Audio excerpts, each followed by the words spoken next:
tasas de analfabetismo en España eran muy elevadas, cerca del 73% en 1860, mucho mayor en el sexo femenino, que llegaba al 88%. Estas tasas se irán reduciendo, pero todavía más de la mitad de la población, el 55%, seguían sin saber leer ni escribir en 1900. La necesidad de regular las condiciones de trabajo, exigiendo salarios más justos y mejorar la distribución de las riquezas generadas por la industrialización, llevó a los obreros de las fábricas a crear sus propias organizaciones. Y una de las primeras reivindicaciones que ellos manifestaron fue la necesidad de cultura y educación. El control de la educación lo ejercía la Iglesia, sobre todo en la enseñanza primaria, en la que apenas intervenía el Estado. Este cubría la segunda enseñanza, que contaba con unos 50 institutos en las grandes ciudades, ocupados por los hijos de familias ricas. Pero al margen del sistema público de enseñanza, se emprendieron iniciativas de alcance limitado, pero de gran interés pedagógico y social. En 1876 se funda la Institución Libre de Enseñanza, ILE, con el fin de aplicar los principios del krausismo. Sus impulsores fueron un grupo de universitarios dirigidos por Francisco Giner de los Ríos, que había entrado en contacto con la filosofía de Krause, que proponía una educación basada en la trilogía libertad, tolerancia y diálogo, y en la curiosidad científica. Bajo estos principios se formaron en España hombres de la talla de Buñuel, Dalí, Federico García Lorca, Ortega y Gasset y Machado, entre otros.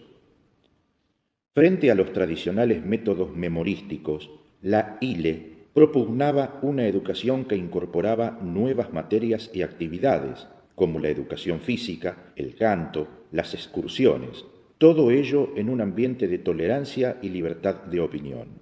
Los partidos obreros llevaron a cabo una lucha contra el analfabetismo. El PSOE creó las Casas del Pueblo y los anarquistas propiciaron la lectura de periódicos como Tierra y Libertad, y crearon escuelas e impulsaron otro proyecto pedagógico ideado por Francisco Ferrer y Guardia y su Escuela Moderna en 1901. También rompía con el hasta entonces control clerical de la enseñanza. La pedagogía anarquista debía ser libre, es decir, alejada de la autoridad y la coacción y basada en la confianza y el respeto a la personalidad del niño. Racional, esto es, científica y laica. Integral, uniendo teoría y práctica y dando lugar a los trabajadores manuales y a las técnicas profesionales.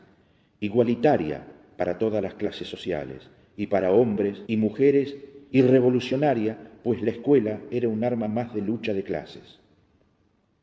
El proyecto despertó enorme interés, especialmente entre la burguesía republicana, más radical, y los obreros anarquistas. La reacción del poder político y de la Iglesia fue brutal. Dijo el ministro Bravo: España no necesita hombres que sepan, sino bueyes que trabajen. La Iglesia, por su parte, defendiendo sus tradicionales derechos sobre la educación, reivindica el concordato del Estado español con la Santa Sede para pedir la ilegalización de las escuelas laicas. El obispo de Barcelona, José María Urquinaona y Vidot, exige que desaparezcan de su diócesis y dice desde el púlpito: por mucho conocimiento que en las escuelas laicas pudieran adquirir los niños, saldrían de ellas en la condición de monstruos, porque monstruo en verdad es un hombre desprendido de Dios, que ni le conoce ni le ama, ni le obedece ni le sirve. De ese hombre hay que temerlo todo, aun las acciones más abominables y los más horrendos crímenes. Defienden las escuelas laicas todos aquellos que quieren sacudir el yugo del decálogo para entregarse sin freno a los arrebatos de sus pasiones. Décadas después, Federico Manuel García Lorca decía en una locución en Granada: cuando alguien va a un teatro, a un concierto, a una fiesta de cualquier índole que sea, si la fiesta es de su agrado, recuerda inmediatamente y lamenta que las personas que él quiere no se encuentren allí. Lo que le gustaría esto a mi hermana, a mi padre, piensa, y no goza ya del espectáculo, sino a través de una leve melancolía. Esta es la melancolía que yo siento, no por la gente de mi casa, que sería un pequeño ruin, sino por todas las criaturas que por falta de medios y por desgracia suya no gozan del supremo bien de la belleza que es la vida, y es bondad, y es serenidad, y es pasión. Por eso no tengo nunca un libro, porque regalo cuantos compro, que son infinitos, y por eso estoy aquí honrado y contento de inaugurar esta biblioteca del pueblo, la primera seguramente en toda la provincia de Granada. No solo de pan vive el hombre. Yo, si tuviera hambre y estuviera desvalido en la calle, no pediría un pan, sino que pediría medio pan y un libro. Y yo ataco desde aquí violentamente a los que solamente hablan de reivindicaciones económicas sin nombrar jamás las reivindicaciones culturales, que es lo que los pueblos piden a gritos. Bien está que todos los hombres coman, pero que todos los hombres sepan, que gocen todos los frutos del espíritu humano, porque lo contrario es convertirlos en máquinas al servicio del Estado, es convertirlos en esclavos de una terrible organización social. Yo tengo mucha más lástima de un hombre que quiere saber y no puede, que de un hambriento, porque un hambriento puede calmar su hambre fácilmente con un pedazo de pan o con unas frutas, pero un hombre que tiene ansia de saber y no tiene medios, sufre una terrible agonía porque son libros, muchos libros los que necesita. ¿Y dónde están esos libros? Libros. Hace aquí una palabra mágica que equivale a decir amor. ¿Y qué debían los pueblos pedir como piden pan o como anhelan la lluvia para las sementeras? Cuando el insigne escritor ruso Fedor Dostoyevsky, padre de la revolución rusa más que Lenin, estaba prisionero en la Siberia, alejado del mundo, entre cuatro paredes y cercado por desoladas llanuras de nieve infinita, y pedía socorro en carta a su lejana familia, solo decía: enviadme libros, muchos libros para que mi alma no muera. Tenía frío y no pedía fuego, tenía terrible sed y no pedía agua, pedía libros, es decir, horizontes, es decir, escaleras para subir la cumbre del espíritu y del corazón. Porque la agonía física, biológica, natural de un cuerpo por hambre, sed o frío, dura poco, muy poco, pero la agonía del alma, insatisfecha, dura toda la vida. Ya ha dicho el gran Menéndez Pidal, uno de los sabios más verdaderos de Europa, que el lema de la República debe ser cultura, porque sólo a través de ella se pueden resolver los problemas en que hoy se debate el pueblo, lleno de fe, pero falto de luz. Los falangistas dan el paseo durante la noche a miles de sospechosos de ser rojos.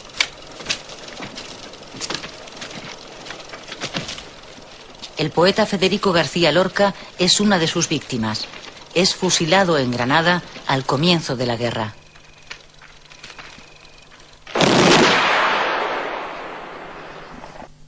Mi participación en las luchas de fines del siglo pasado sometieron a prueba mis convicciones. Revolucionario inspirado en el ideal de justicia, pensando que la libertad, la igualdad y la fraternidad eran el corolario lógico y positivo de la República, y, dominado por el prejuicio generalmente admitido, no viendo otro camino para la consecución de aquel ideal que la acción política, precursora de la transformación del régimen gubernal a la política republicana, dediqué mis afanes. Así comienza el capítulo Explicación preliminar del libro La Escuela Moderna. Francisco Ferrer y Guardia nació en Alelia el 10 de enero de 1859. De familia católica y monárquica, de padres acomodados, fue el séptimo de 11 hijos. A los 13 años tuvo su primera disputa con la Iglesia tras denunciar al sacerdote de su pueblo de intromisión familiar, por lo que fue enviado por su familia a trabajar a Barcelona, donde entró como aprendiz en un comercio de harinas en el distrito de San Martí de Provençals, cuyo dueño le inscribió en clases nocturnas y le inició en los ideales republicanos. Durante la Primera República, el joven Ferrer participó con entusiasmo en experiencias de educación popular. Durante los años siguientes, el joven autodidacta estudió a fondo el ideario de Pi y Margall y conoció las doctrinas de los internacionalistas en los círculos obreros más anticlericales. Sus ideas librepensadoras le llevaron pronto al anarquismo, tendencia en la que desarrolló una gran actividad como agitador y revolucionario. Además, se caracterizó siempre por la vehemencia con que difundió sus mensajes anticlericales e ingresó en 1883 en la logia masónica Verdad de Barcelona. En 1879 consigue un trabajo como revisor en la empresa ferroviaria MZB, en la que actúa como enlace del líder republicano Ruiz Zorrilla. Su trabajo como revisor en la compañía de ferrocarriles le permitió convertirse en el correo que aseguraba el contacto entre los revolucionarios españoles y el exiliado presidente del gobierno republicano, Manuel Ruiz Zorrilla, de cuyo Partido Republicano Progresista era militante. En 1886 apoyó en Santa Coloma de Farnés el pronunciamiento militar del general Villacampa, partidario de Ruiz Zorrilla, cuya finalidad era proclamar la República, pero al fracasar tuvo que exiliarse en París, acompañado de Teresa San Martí, con la que tuvo 3 hijos. Subsistió dando clases de castellano, comerciante de vinos y como secretario sin sueldo de Ruiz Zorrilla. Hasta la década de 1890 continuó siendo republicano, pero a partir de entonces comienza un viraje hacia el anarquismo. A la muerte de Ruiz Zorrilla, Ferrer Guardia, que había mantenido estrecha relación con él durante su exilio, decidió romper con los republicanos, en quienes advierte el único propósito de suplantar a los monárquicos en el poder. Mi relación con don Manuel Ruiz Zorrilla, que podía considerarse como el centro de acción revolucionaria, me puso en contacto con muchos revolucionarios españoles y con muchos y notables republicanos franceses, y su frecuentación me causó gran desengaño.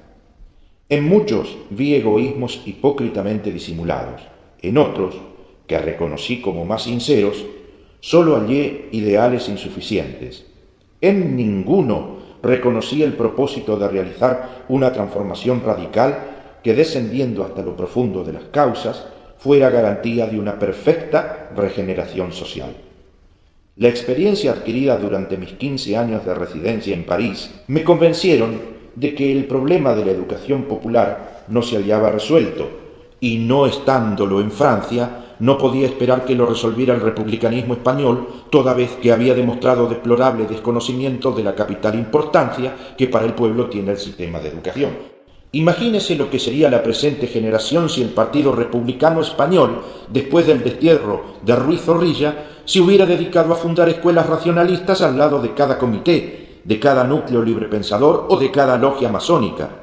Si en lugar de preocuparse los presidentes, secretarios y vocales de los comités del empleo que habrían de ocupar en la futura república hubieran trabajado activamente por la instrucción popular, ¿cuánto se hubiera adelantado durante 30 años en las escuelas diurnas para niños y en las nocturnas para adultos? ¿Se contentaría en ese caso el pueblo enviando diputados al Parlamento que aceptan una ley de asociaciones presentada por los monárquicos? ¿Se limitaría el pueblo a promover motines por la subida del precio del pan, sin rebelarse contra las privaciones impuestas al trabajador a causa de la abundancia de lo superfluo, de que gozan los enriquecidos con el trabajo ajeno? ¿Haría el pueblo raquítico motines contra los consumos en vez de organizarse para la supresión de todo privilegio tiránico?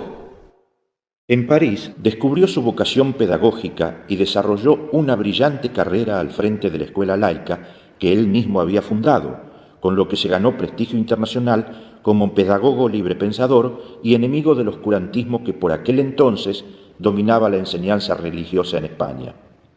En julio de 1892 participó en el Congreso Librepensador de Madrid. En 1893 se separó de Teresa San Martí y en 1899 se casó con Leopoldine Bonnard, maestra de tendencias anarquistas con quien recorrió Europa. Mientras maduraba sus conceptos de educación anarquista y en el proyecto de la escuela moderna, para ponerlos en práctica a su vuelta a España, profundizaba en las ideas anarquistas y conocía a Pedro Kropotkin, uno de los pensadores principales del anarquismo, con quien hizo amistad. Frente a la postura de Bakunin de que la revolución surge de una manera violenta y espontánea, Kropotkin diría: un edificio basado en algunos siglos de historia no se destruye con algunos kilos de explosivos. Y propone el papel fundamental de la educación al afirmar que ninguna revolución social puede triunfar si no es precedida por una revolución en las mentes y en los corazones de los hombres. Y esta revolución interna tiene que llevarse a cabo a través de las escuelas. Y escribiría en su libro La conquista del pan: en efecto, ¿qué interés puede tener ese trabajo embrutecedor para el obrero que de antemano conoce su destino, que desde la cuna al sepulcro vivirá en la medianía, en la pobreza, en la inseguridad del mañana? Por eso, cuando se ve a la inmensa mayoría de los hombres reanudar cada mañana la triste tarea, solo nos resta sorprendernos de su perseverancia, su adhesión al trabajo, de la costumbre que le permite, como a una máquina que obedece a ciegas un impulso, llevar esa vida de miseria sin la ilusión del mañana, sin siquiera entrever en un rayo de esperanza que algún día ellos, o por lo menos sus hijos, formarán parte de esa humanidad, rica en todos los tesoros de la libre naturaleza, en todos los goces del conocimiento y de la creación científica y artística, reservados hoy para algunos privilegiados.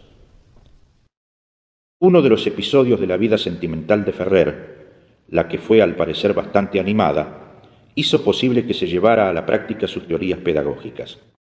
El legado de su discípula Ernestine Meunier, la que sintió por él un profundo sentimiento próximo al amor, le permite fundar la escuela moderna. Sin embargo, sus relaciones se mantienen en un terreno estrictamente intelectual. Acompañado de la señorita Meunier y Leopoldine Bonnard, su amante por aquellas fechas, ambas mujeres eran amigas. Ferrer realiza un viaje por Europa que va a tener gran trascendencia en su vocación educadora, pues le permite conocer a gente de ideología similar como Elisée Reclus o Pestalozzi y visitar los centros donde se imparten las más avanzadas técnicas pedagógicas. Entre mis alumnos se contaba la señorita Meunier, dama rica, sin familia, muy aficionada a los viajes, que estudiaba el español con la idea de realizar un viaje a España. Católica convencida y observante escrupulosamente niña, para ella la religión y la moral eran una misma cosa, y la incredulidad o la impiedad, como se dice entre creyentes, era señal evidente de inmoralidad, libertinaje y crimen. En nuestras frecuentes conversaciones evité dar a mi criterio un calificativo y no vio en mí el partidario ni el sectario de opuesta creencia, sino un razonador prudente con quien tenía gusto en discutir. Formó de mí tan excelente juicio que, carente de afectos íntimos por su aislamiento, me otorgó su amistad y absoluta confianza, invitándome a que la acompañara en sus viajes. Acepté la oferta y viajamos por diversos países, y con mi conducta y nuestras conversaciones tuvo un gran desengaño, viéndose obligada a reconocer que no todo irreligioso es un perverso, ni todo ateo un criminal empedernido, toda vez que yo, ateo convencido, resultaba una demostración viviente contraria a su preocupación religiosa. Llegó un momento que me pareció que se perdía el tiempo si de las palabras no se pasaba a las obras. Estar en posesión de un privilegio importante, debido a lo imperfecto de la organización de la sociedad y el azar del nacimiento, concebir ideas regeneradoras y permanecer en la inacción y en la indiferencia en medio de una vida placentera. Me parecía incurrir en una responsabilidad análoga en la que incurriría el que, viendo a un semejante en peligro e imposibilitado de salvarse, no le tendiera la mano. Así dije un día a la señorita Meunier: señorita, hemos llegado a un punto en que es preciso determinarnos a buscar una orientación nueva. El mundo necesita de nosotros, reclama nuestro apoyo y en conciencia no podemos negárselo. Paréceme que emplear en comodidad y placeres recursos que forman parte del patrimonio universal y que servirían para fundar una institución útil y reparadora, es cometer una defraudación, y esto, ni en concepto de creyente, ni el de libre pensador, puede hacerse. Por tanto, anuncia usted que no puede contar conmigo para los viajes sucesivos. Yo me debo a mis ideas y a la humanidad, y pienso que usted, sobre todo desde que ha reemplazado su antigua fe por un criterio racional, debe sentir igual deber. Esta decisión le sorprendió, pero reconoció su fuerza y sin más excitación que su bondad natural y su buen sentido, concedió los recursos necesarios para la creación de una institución de enseñanza racional. La escuela moderna, creada ya en mi mente, tuvo asegurada su realización por aquel acto generoso. Poco después, en abril de 1901, muere precozmente Jean-Ernest Meunier y Ferrer recibe de herencia 1 millón de francos oro, una fortuna que la destina íntegra a la realización del proyecto de su vida. 6 meses más tarde, la escuela moderna abre sus puertas. Situada en un antiguo convento de la calle de Bailén, cuenta con un total de 30 alumnos, 12 niñas y 18 niños. La coeducación de sexos, así como de clases, son principios que rigen la escuela desde el primer momento. El curso siguiente son ya 70 los alumnos y 126 en 1904. 3 años después, funcionan filiales en varias ciudades españolas: Madrid, Sevilla, Málaga, Valencia, Cádiz, Córdoba, y en ciudades extranjeras como Sao Paulo, Ámsterdam y Lausana. Solo en Barcelona capital existen 10 escuelas con unos 1000 alumnos. Fue a través de su crecimiento que la escuela moderna se situó en el punto de mira de la Iglesia y los estamentos oficiales, y esa extraordinaria expansión es bruscamente frenada. 31 de mayo de 1906. En la iglesia de los Jerónimos acaban de casarse Alfonso XIII y la princesa inglesa Victoria Eugenia de Battenberg.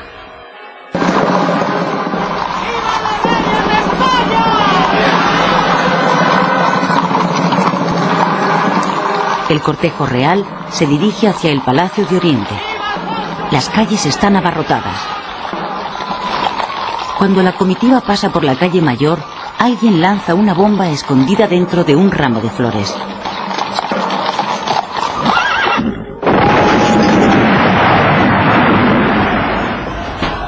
Los reyes salen milagrosamente ilesos del atentado que causa 30 muertos y decenas de heridos.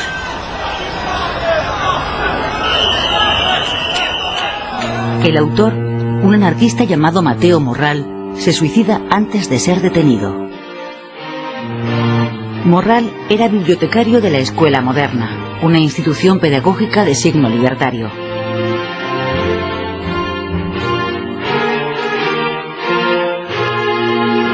Francisco Ferrer y Guardia, su fundador, es procesado por el atentado. A pesar de que Ferrer defiende las vías pacíficas para la transformación social, el simple hecho de que Morral hubiese trabajado en la escuela moderna vale para inculparlo. Ferrer es detenido y encarcelado en la cárcel Modelo de Madrid, donde pasará encerrado en espera de juicio cerca de 1 año.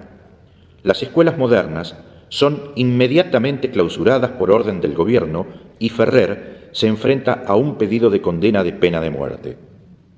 Desde el interior del país, algunos círculos obreros y progresistas se movilizan en su defensa. El maestro, periodista y anarquista Federico Urales se encarga de hacer las gestiones en medios jurídicos para intentar conseguir la libertad. También lo hace Alejandro Lerú, del partido Unión Republicana, quien le proporciona abogados para su defensa, a la vez que inicia una campaña en su defensa en los diarios El Progreso y La España Nueva. En el exterior, rápidamente se organiza la solidaridad. El 2 de diciembre de 1906, en el aula magna de Ateneo Romano, el famoso profesor y criminalista César el Hombroso califica a Ferrer de el nuevo mártir del libre pensamiento y de la libertad humana. El 10 de junio de 1907 se celebra el juicio. Francisco Ferrer y Guardia es declarado inocente. Es liberado tras pasar 13 meses en prisión. Sus bienes le son restituidos, pero las escuelas modernas permanecen clausuradas por las autoridades. Ferrer regresa a Francia junto a su compañera de entonces, Soledad Villafranca. Después de 2 años de apelaciones e inútiles esperas, al final comprendió que nunca le habrían permitido volver a abrir la escuela española. Pero no estaba dispuesto a conformarse y decidió seguir con sus actividades a otro nivel, en la capital francesa y en Bruselas, ciudades en las que no tenía que seguir defendiéndose de las agresiones. Realizando un viejo sueño internacionalista, en 1908 fundó la Liga Internacional para la Educación Racional de la Infancia, a la cual se adhirieron los más famosos nombres de la cultura europea, norteamericana y sudamericana. Entre ellos, los premios Nobel Maurice Metternich y Anatole France, y escritores de la talla de Bernard Shaw, Berthelot y Gorky. He llegado al punto culminante de mi vida y de mi obra. Mis enemigos, que lo son todos los reaccionarios del mundo, representados por los estacionarios y los regresivos de Barcelona en primer término y luego de toda España, se creyeron triunfantes con haberme incluido en un proceso con amenaza de muerte y de memoria infamada y con cerrar la escuela moderna. Pero su triunfo no pasó de un episodio de la lucha emprendida por el racionalismo práctico contra la gran rémora atávica y tradicionalista. En su efímera existencia produjo beneficios notabilísimos. Niño admitido en la escuela y en contacto con sus compañeros, sufría rápida modificación en sus costumbres. Como he observado ya, empezaba por ser limpio, dejaba de ser camorrista, no perseguía a los animales callejeros, no imitaba en sus juegos el bárbaro espectáculo llamado fiesta nacional y, elevando su mentalidad y purificando sus sentimientos, lamentaba las injusticias sociales que de modo tan sensible como llagas que por su abundancia y gravedad no pueden ocultarse, se ponen de manifiesto a cada instante. Del mismo modo detestaba la guerra y no podía admitir que la gloria nacional, en vez de tomar por fundamento la mayor suma de bondad y felicidad de un pueblo, se fundara en la conquista, en la dominación y en la más inicua violencia. La influencia de la escuela moderna, extendida por las demás escuelas que a modo de sucursales se fueron creando por la adopción de su sistema, sostenida por centros y sociedades obreras, se introdujo en las familias por mediación de los niños, quienes, iluminados por los destellos de la razón y de la ciencia, se convirtieron inconscientemente en maestros de sus mismos padres, y éstos, llevando su influencia al círculo de sus relaciones, ejercieron cierta saludable difusión. Por la extensión manifiesta de esa influencia se atrajo el odio de ese jesuitismo de hábito corto y largo que, como víboras en sus escondrijos, se cobija en los palacios, en los templos y en los conventos de Barcelona, y ese odio inspiró el plan que cerró la escuela moderna, cerrada aún, pero que en la actualidad reconcentra sus fuerzas, define y perfecciona su plan y adquiere el vigor necesario para alcanzar el puesto y la consideración de verdadera obra indispensable del progreso. He aquí lo que fue, lo que es y lo que ha de ser la escuela moderna. Así finaliza el libro La escuela moderna. En la primavera de 1909, Francisco Ferrer estaba en Londres, ciudad a la cual había viajado buscando nuevos textos para traducir y publicar, y también para difundir los dictámenes de la educación racional. Pasó mucho tiempo en el British Museum y en acalorados debates con William Gifford y Kropotkin, hasta llegó a arengar a la multitud, en inglés, sobre su pensamiento pedagógico. Queremos hombres capaces de evolucionar sin descanso, capaces de destruir y renovar constantemente su propio ambiente, renovándose a sí mismos. Hombres cuya independencia intelectual será su fuerza más grande, que no se atarán a nada, siempre listos a aceptar solo lo mejor, felices por el triunfo de ideas nuevas, con la ambición de vivir más vidas en una sola. La sociedad les tiene temor. Ojalá que nunca falten escuelas capaces de darnos hombres así. La serenidad estudiosa y estimulante de aquellos días en Londres, donde esperaba permanecer por mucho tiempo, fue interrumpida por una carta preocupada de su hermano José, desde su casa de campo de Masgerminal. Su esposa y su hija estaban gravemente enfermas. Era tifus. El 14 de junio de 1909, Francisco volvió precipitadamente a España para estar cerca de su hermano en esos momentos difíciles. La niña murió y la cuñada, en su convalecencia larga y difícil, recibió los cuidados y el apoyo moral de la compañera de Ferrer, Soledad Villafranca. Ferrer, inmediatamente sometido a la vigilancia de la policía, transcurría el tiempo leyendo los libros que había comprado en Inglaterra, manteniendo una abundante correspondencia con sus amigos, mientras tanto las nubes de la guerra se iban espesando. España estaba bajo la monarquía del joven Alfonso XIII. El país era una monarquía parlamentaria, en donde el Parlamento se elegía por sufragio universal. Pero bajo esta apariencia democrática se agazapaba un sistema oligárquico controlado por dos partidos dinásticos, el liberal y el conservador, que desde 1881 se turnaban en el poder mediante un sistema de elecciones amañadas gracias a los caciques locales. El sistema estaba montado para que la oligarquía, la alta burguesía, la aristocracia, el ejército y la Iglesia se mantuvieran en el poder con independencia de la voluntad popular. La pérdida de Cuba, Puerto Rico y Filipinas provocó en España una crisis de tal tamaño que se le denominó el desastre o crisis del 98. España era un país hasta cierto punto agotado. Había síntomas muy preocupantes. Los ejércitos como el inglés, el francés o el alemán registraban una tasa de un oficial por cada 20 soldados. En el español había un oficial por cada 6 soldados. El país tiene una caterva de 60.000 funcionarios, de los cuales la mitad son sacerdotes, pues España es un país católico y confesional en el que quienes dictan misa cobran por ello. La nómina pública tiene a un maestro o catedrático por cada 6 curas. Antonio Maura era quien mandaba en el Partido Conservador y el Partido Conservador el que gobernaba. España se encuentra entonces en un contexto de reajuste colonial e iba a dirigir sus últimos intentos imperialistas a Marruecos. En Melilla, Marruecos, un consorcio franco-español había obtenido una concesión minera que explotaba la mano de obra indígena. Al estallar los motines, el gobernador español envió 2 regimientos para aplacar la sublevación de las tribus locales, pero sus tropas fueron aniquiladas. España se movilizó y empezó a llamar a los reservistas, hombres casados, obligados a dejar su familia sin sustento, pues a la guerra iban solo los que no tenían el dinero necesario para comprar la exención. Los pobres tenían que partir para defender los intereses de un consorcio de sociedades comerciales, sin siquiera tratar de fingir una causa noble, un ideal.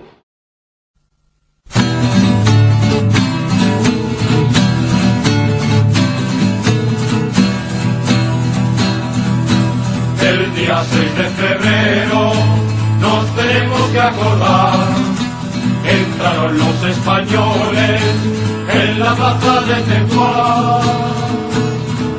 La plaza de Tánger la van a tomar, también han tomado la de Tetuán.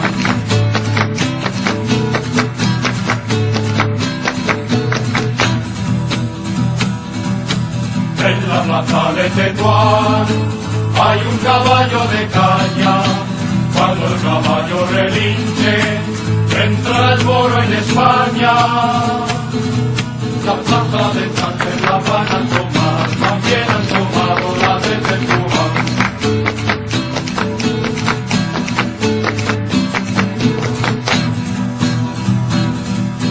Centinela, centinela, centinela del Serrallo, alerta, alerta que vienen los muertos a caballo. La plaza de Tánger la van a tomar, también han tomado la de Tetuán. Así Barcelona, la republicana, la anarquista, la socialista, vio llegar a su puerto miles de jóvenes provenientes de todo el país, mandados a morir a África. Era domingo en un muelle tomado por la policía. Las esposas de los soldados, pues muchos estaban casados, lloraban a gritos. Desde la popa del barco, los mismos soldados que iban movilizados gritaban muerte a la policía, a Maura, a Romanones y a la guerra, siendo aclamados por el público en los muelles.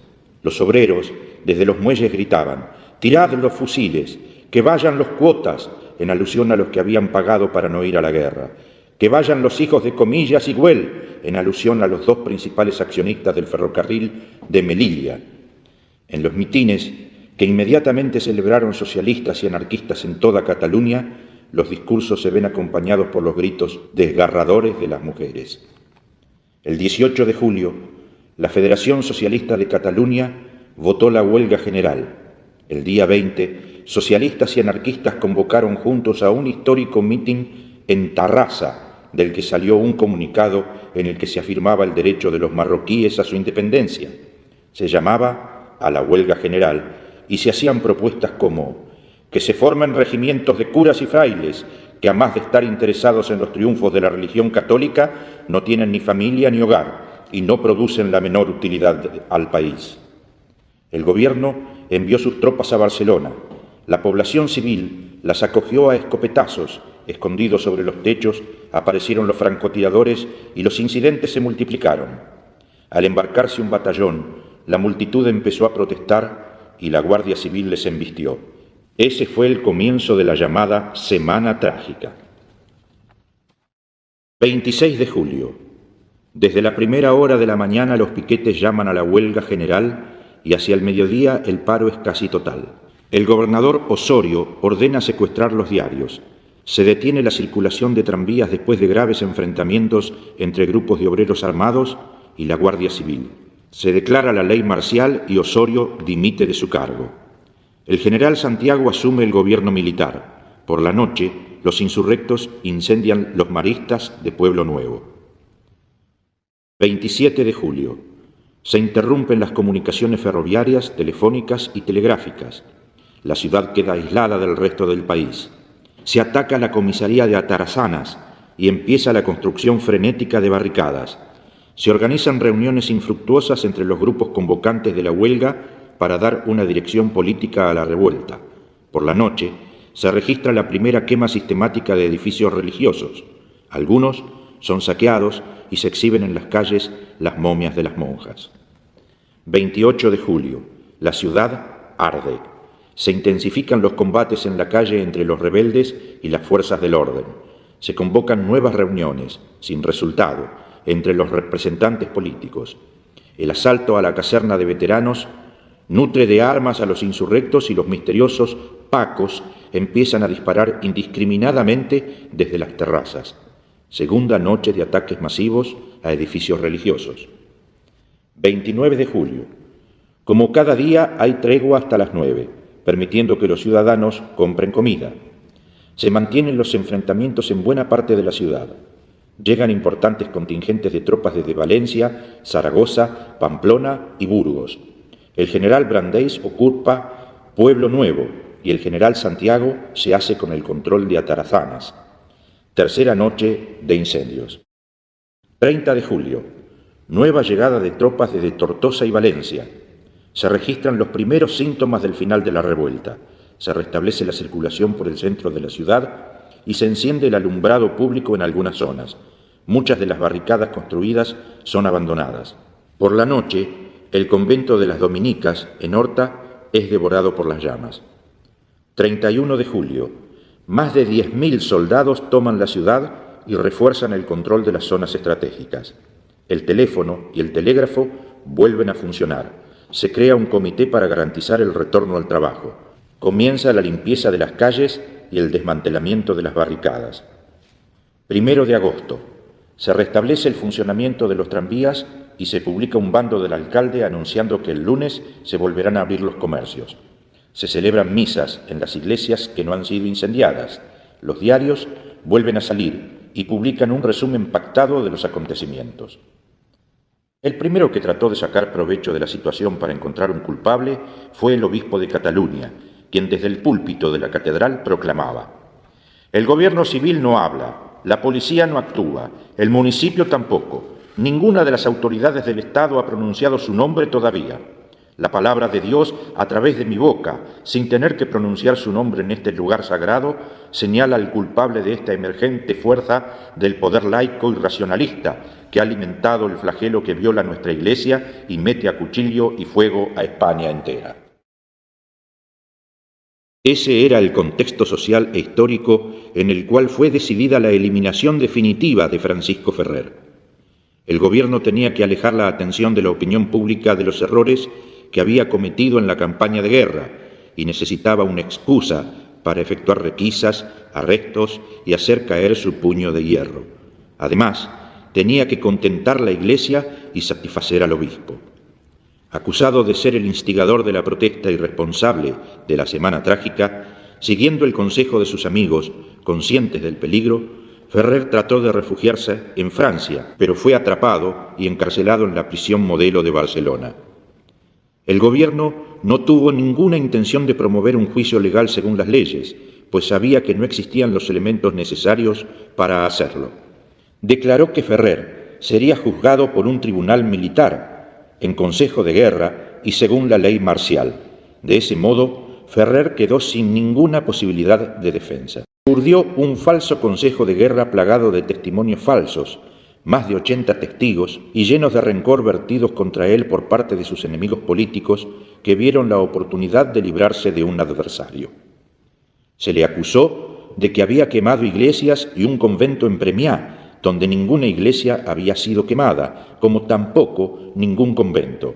En el juicio se prohibió la comparecencia y el testimonio de todas las personas que podían demostrar su inocencia, a pesar de que se presentaron voluntariamente personas a declarar a su favor, lo que se les impidió alegando que estaban fuera de plazo y que la instrucción había finalizado.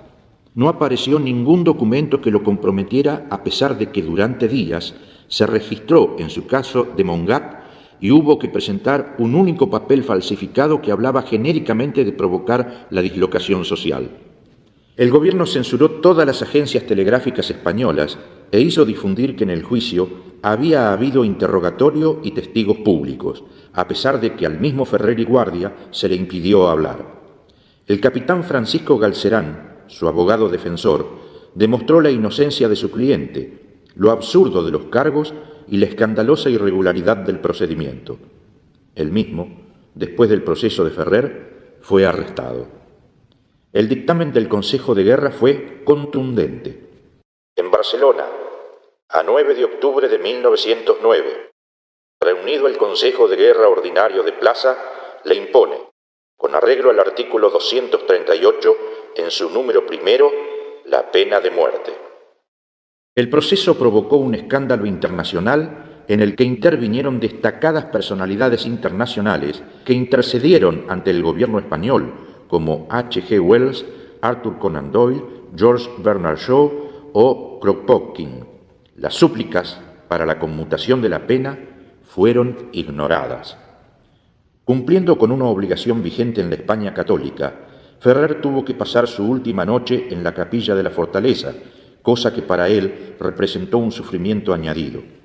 Aquí le fue permitido redactar su testamento, bajo la atenta mirada de un enviado del ministerio, quien intervino en varias ocasiones para hacerle borrar frases cuyo contenido, según su parecer, era demasiado político. Al repartir sus bienes, Ferrer se preocupó en primer lugar de la supervivencia de la escuela moderna.